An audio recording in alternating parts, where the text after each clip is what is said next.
Is this thing on? Is it real? Is it true? Is it happening? Is it right now? Is it live? No, but it's for you. What's good? Episode 24, Mamba, baby. Swishes, hits, and kicks. The host, yourself, itself, myself. Here you go. Richard Carry-On in the building. It's been a month. I ain't done one of these in 1 month. And we can all thank life. Work started again. I think I said that in the last one, that work was starting to happen. I was ready to go to work.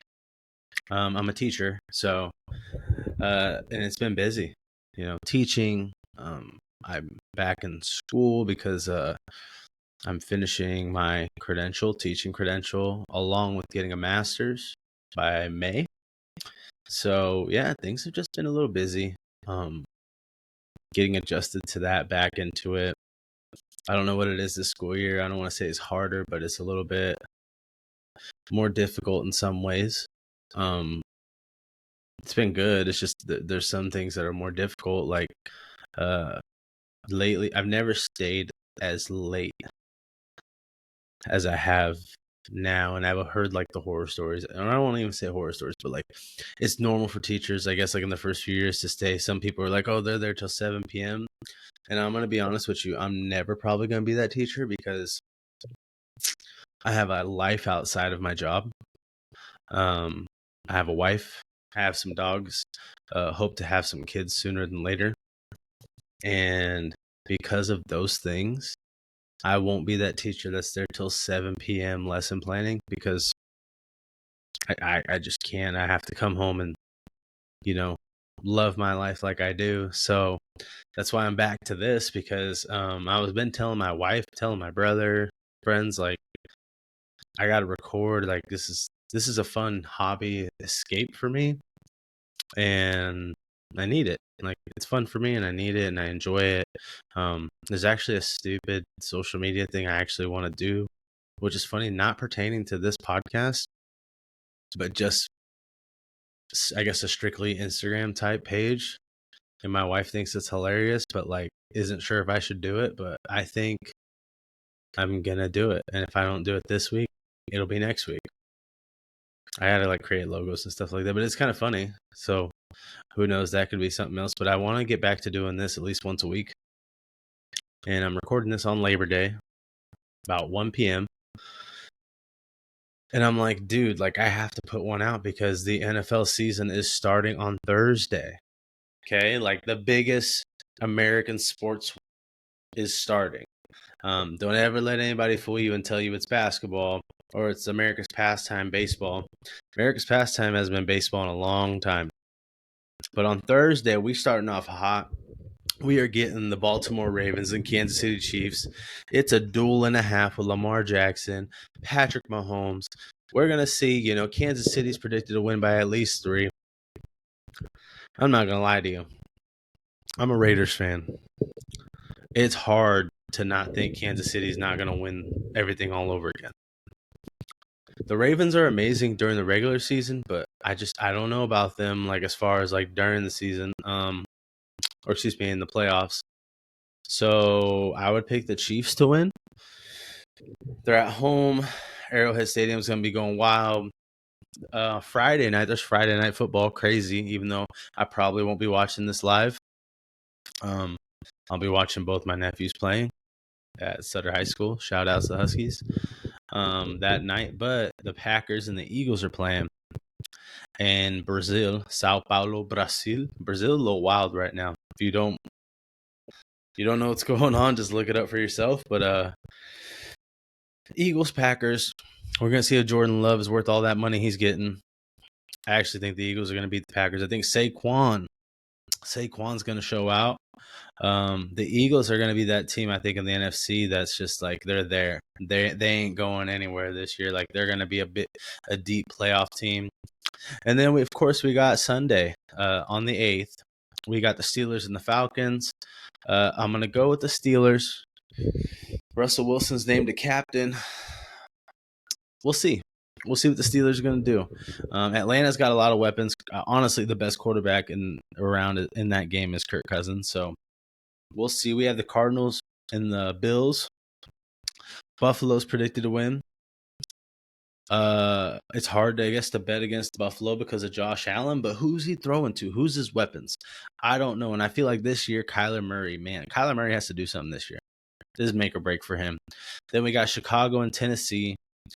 Tennessee has built up a lot of weapons. Will Levis is looking comfortable. But, man, I just think Chicago with Caleb Williams and all the weapons they surrounded him with, the Bears are the team like the NFC North's going to have to watch out for.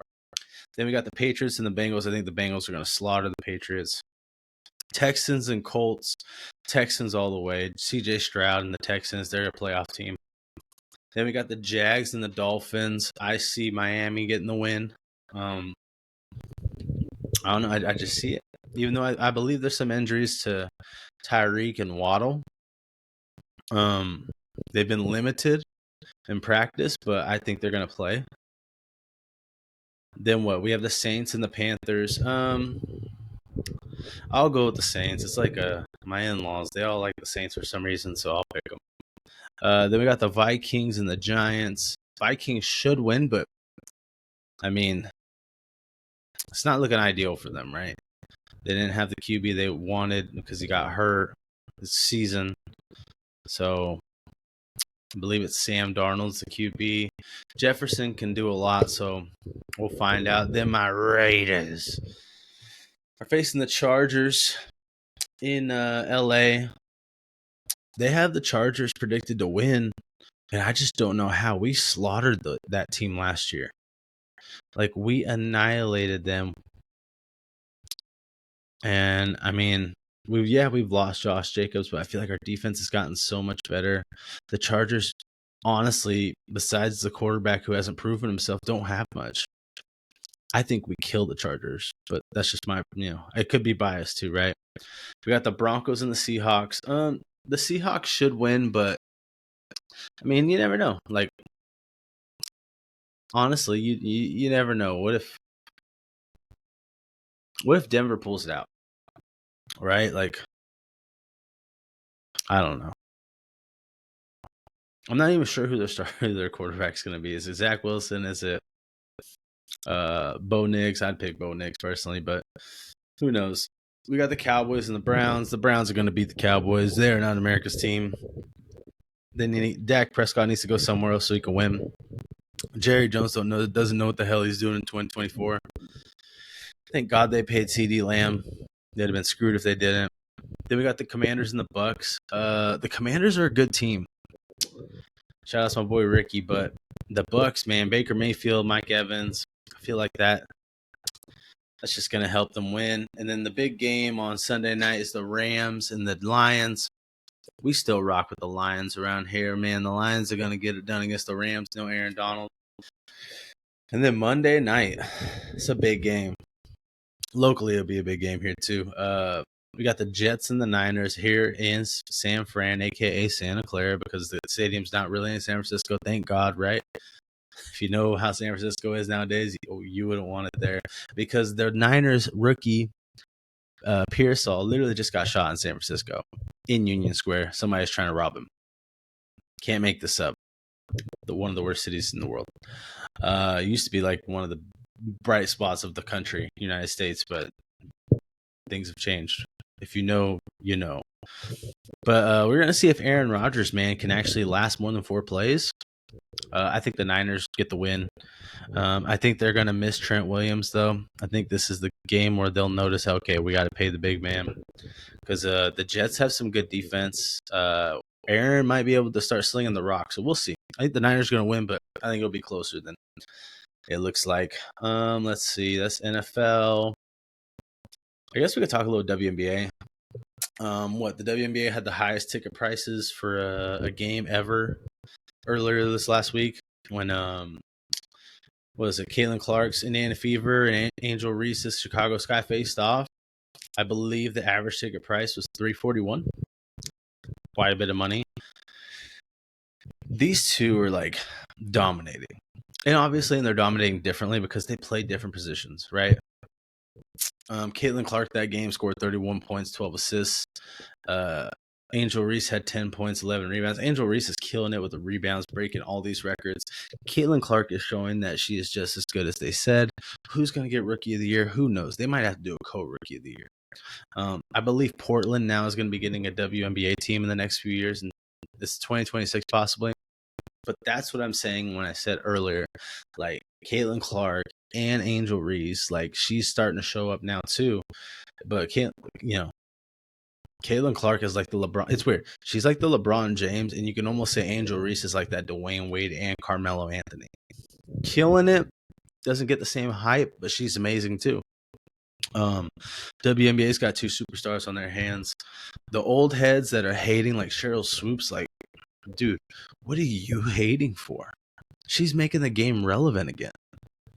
No one cared so much about WNBA until these girls came in, specifically Caitlin Clark. So, I don't know. Old head's going to hate, right? Let's talk a little UFC. We have a fight night this weekend. I believe it's the last. I could be wrong, but I'm pretty sure this is the last fight night that's going to happen in the Apex for a while. The main event's great. Gilbert Burns, Sean Brady. Basically, I assume the winner of this will get a top 5 opponent. The loser is going to become a gatekeeper. There's a couple other people on the card, mainly Jessica Andrade, who's a well-known name and someone you'll want to see. Actually, in the prelims, you got Ryan Spann, OSP, Ovin St. Preux. Those are some heavy hitters. Truth be told, the main event's the only thing I really care to see, and that's Gilbert Burns, Sean Brady. I think Sean Brady's going to get it done. So I like Gilbert Burns, but I think he's just time's passing him up. And then the following weekend, and we'll get more into it, next episode possibly. Before then, for sure, I'm hoping, like I said, to get back in the swing of things and maybe just do 1 episode a week. But if I do one before then, like, obviously, like, I'll end up talking about this the closer we get. And they are calling this UFC Noche 306 Noche O'Malley and the Fashal. Marab, it's easier, but it's also they're branding it as the Riyadh season Noche UFC. And this event's really, it's weird. Like, this event is really weird. It's really weird. So this event, Dana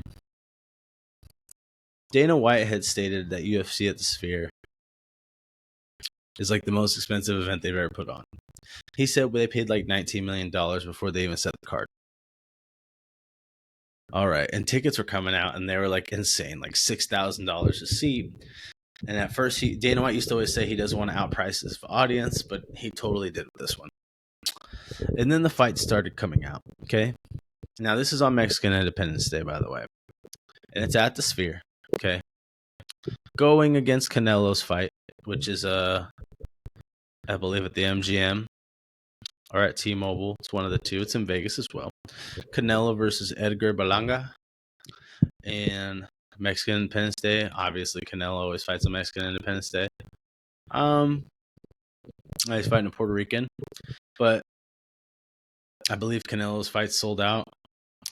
And we got UFC at the Sphere. And they started putting out the fights. We know Raul Rosas Jr. is fighting. Gee wee wees.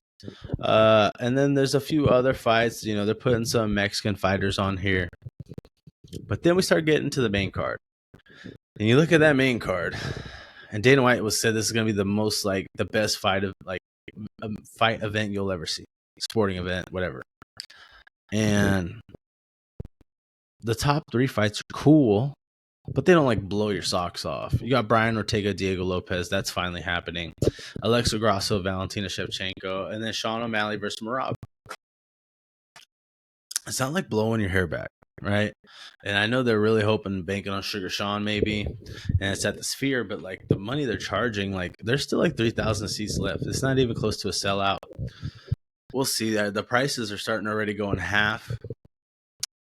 I don't know. This is that whole where I talk and say about the UFC doesn't need to have as many fights as they do. Like, think if they would have put Gilbert Burns and Sean Brady on this, and then Moicano and St. Denis, like, we're just gonna headline on the 28th and fight night. Like, if you did all of these things and put them on that card, now that card's stacked, right? Whereas like UFC 307 is gonna happen beginning of October, and that fight card's way more stacked. Like, there's like 7 fights that everyone wants to see. It's just, I don't know. It's just funny. I guess this is just how it's working nowadays. I'll watch, obviously, and I'll go through more of the fights as we get closer, but I don't know. I'm super underwhelmed by the Sphere. Like, what's going on with it? They are even have a sponsorship with the Riyadh season, which is the Saudi prince. The guy that made Dana White hold his hand. That guy. Yeah. Like, and I don't know if it's to help pay for everything, like what's going on, but they're doing a lot more sponsorships for this and like even into the name than they've ever done really before. So I don't know. I feel like it's not working out as good as they had hoped. Let's see. What else did I want to talk about? I was gonna talk like WWE, but I don't really feel like it right now. Like, their big pay-per-view just happened, or PLE, and it went well, obviously. But we can talk about wrestling on its own at another date. Maybe I'll do that again later this week. But there are some stuff I wanted to talk about. I always talk about like movies and stuff on this, and TV shows.